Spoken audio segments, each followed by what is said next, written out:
air, water, earth, fire. These four elements made up the four major nations being the air nomads, the water tribes, the earth kingdom, and the fire nation. And within the fire nation are the Fire Lord's Red Guards, or Imperial Guards, but I will refer to them as the Fire Nation Royal Guards.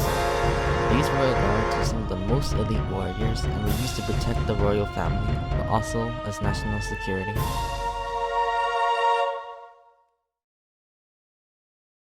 Now, as you may tell, my 2020 costume is the Fire Nation Royal Guard.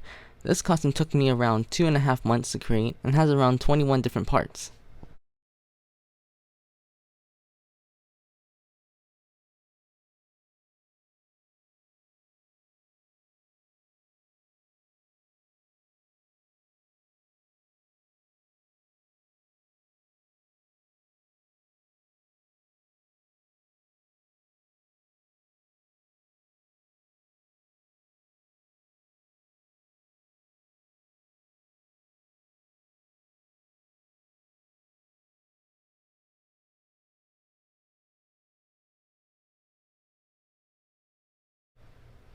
First of all, you have the helmet.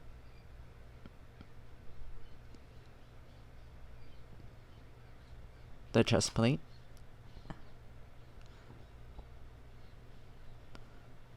The shoulder armor.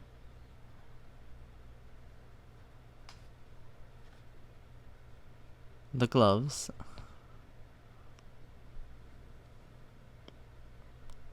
The glove coverings. The gauntlets. The long sleeve shirt.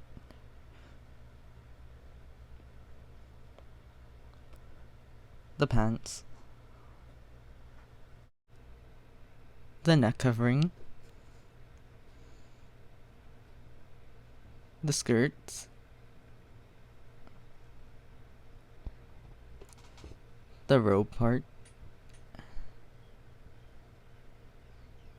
The shoulder covering. The belt.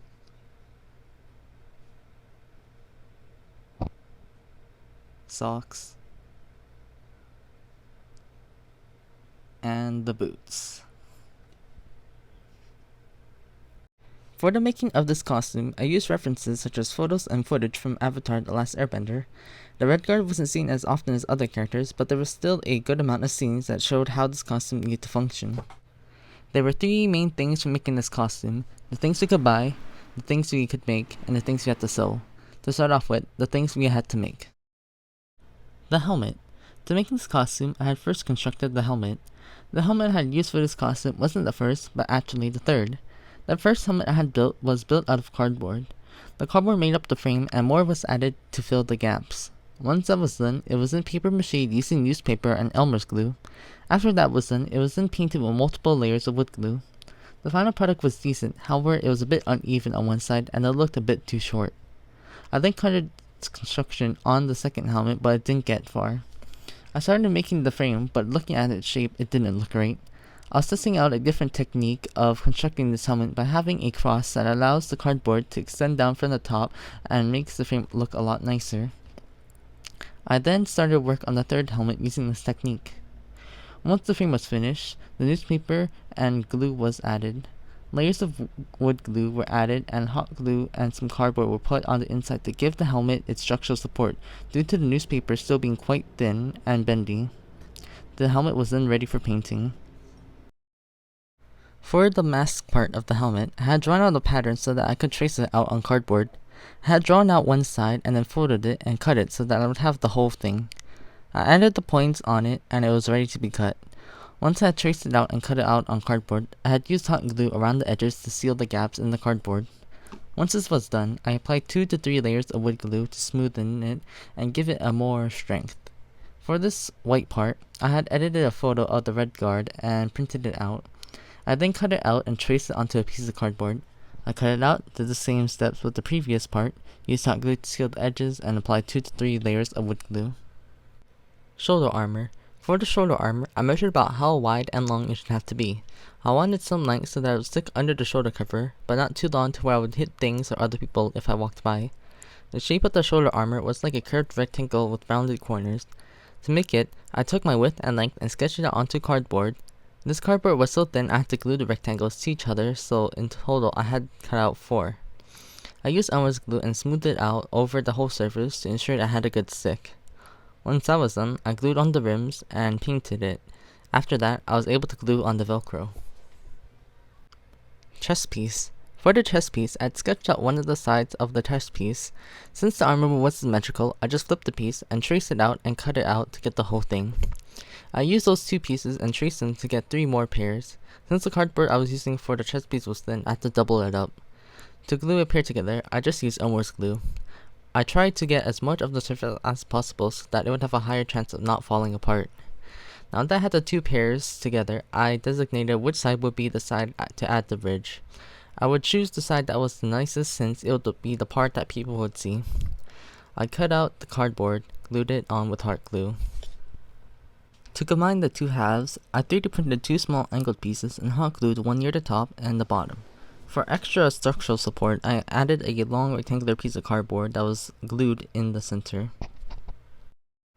Once the paint was done, I could then add the elastic band stuff to connect the 2 pairs of the chest pieces.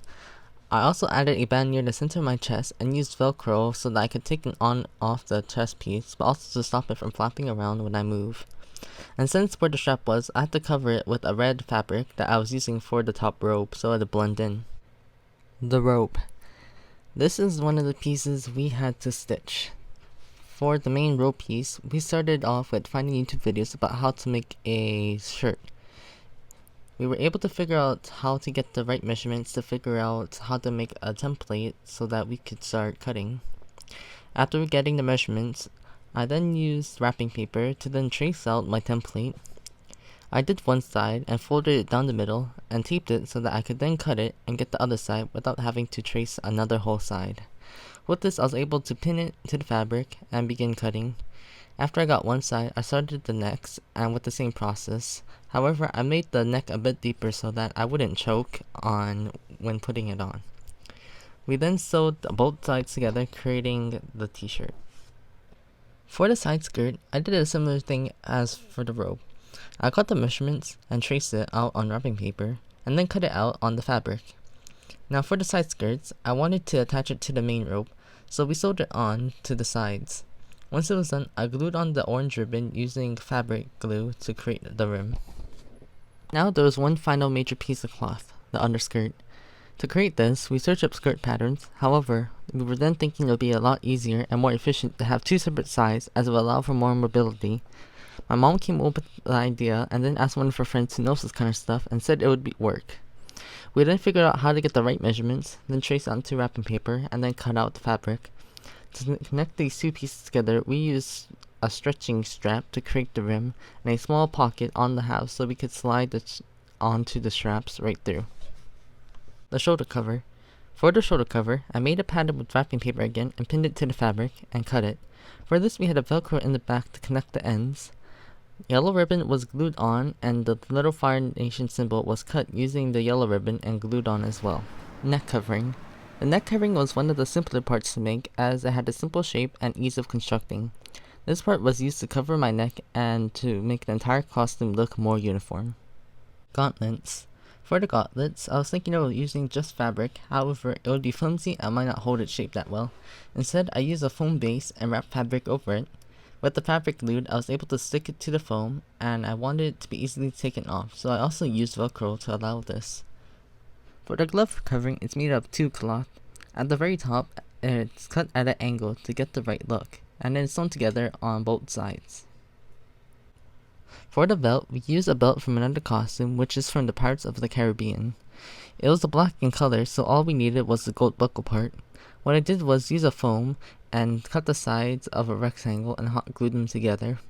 I then added more on the inside so that it would have an area to put Velcro on the back, and we were able to attach it to the belt. Before I did that, I painted the gold acrylic paint, and with that it was complete. Now for the bought stuff. Gloves. The gloves we bought at Walmart in their Halloween section. Boots we bought at Walmart in the shoe section. Shirt, not sure where we got the shirt. Pants, I don't know where we got the pants. For the painting process, everything got 2 to 3 coats of primer. Then for the respective colors also go around 2 to 3 coats. The main mask part of the helmet was the coolest paint jobs I would ever say in my opinion, as it was a mix of black and red to get that nice crimson look. Things I would improve. I would first redesign the helmet, either try to 3D model the helmet and print it, or find a better method to make it smoother. The same would go for the shoulder and chest pieces. To add on, I would add a spike or the spire thing on top of the helmet. I didn't have time to add it on, so if I were able to redo this costume, I would do that. Now the main robe part is pretty good. My mom had sewn it, and we had no sewing experience, so we just used YouTube. It came out looking pretty good, however it had a slight tight fit. I had to have someone to help me put it on and off, otherwise I might have ripped it. Also for the pants and shirt, next time I would have chose something a bit thinner as it got hot in the costume really quick. Overall, I personally would say this is a pretty good costume. Without the helmet, mobility wasn't an issue. All parts of the costume, I wasn't worried about falling off or getting damaged when I tried to sit down or buckle up in a car. The only part I would say that got the most damage was the large mask, as it was pretty thin. It mainly got damaged when I had put it on the floor and it fell, but besides that, there were no damages as far as I could tell. Now that this video is finished, I can finally get to the project I've been waiting to get fully started on, which is the building of the omnidirectional Build-A-Gear, ODM gear, or 3D maneuver gear from Attack on Titan. I want to do a series on this, and I might try to post a video every 1 to 2 weeks. So, have a good day. Bye.